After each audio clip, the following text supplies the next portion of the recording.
This is a story of Jack Proctor. Jack Proctor was United States Marine Corps pilot whom I knew in the late 1960s in Vietnam.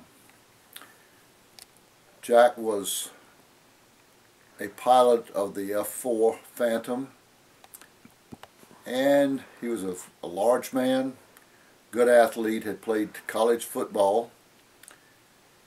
And when I got into the squadron, Jack was already there. People told me stories about him, how he flew and all the things he did with the airplane, and I didn't believe it. I did not believe that Jack would fly the way they were talking about, because it sounded somewhat irresponsible to me. But finally one day I was paired with Jack sitting in the back seat of the F-4. I was a radar intercept operator and controlled the navigation and other things on the airplane when we went out on bombing missions. So we were directed out into the northwestern part of South Vietnam to do some bombing of roads and machinery. It took us about 20 minutes to get out there and get back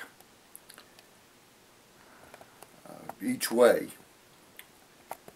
But on the way back, we went out, we dropped our bombs, and we did what we were asked to do and completed our mission, and we'd been gone about 20 minutes. On the way back, we were coming over Da Nang Harbor, and one of our other flights of it, a flight of 2 airplanes, another flight was out there, and they saw us. His name was Jack Whitehurst, and he always challenged Jack Proctor. And so Whitehurst said to us, Bama flight, and that was Proctor's flight always, because he was from Alabama. Bama flight, are you in a port turn over Da Nang Harbor? And I came back, since I operated the radio, and said, yes, we are. That's an affirmative. And John Whitehurst said to us, you're in trouble because I'm on your tail and we are going to shoot you down, of course jokingly. But we began an air-to-air combat, a dogfight that it's called in World War II and in Korea.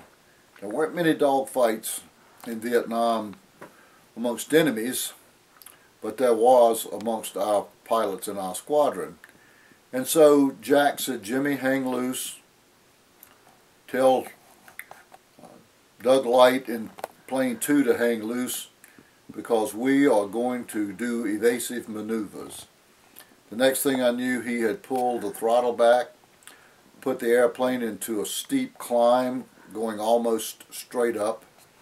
We went past 20,000 feet, then 30,000 feet, 40,000 feet. We were approaching 50,000 feet, and we were not supposed to be that high in the air without full pressure suits like the astronauts use.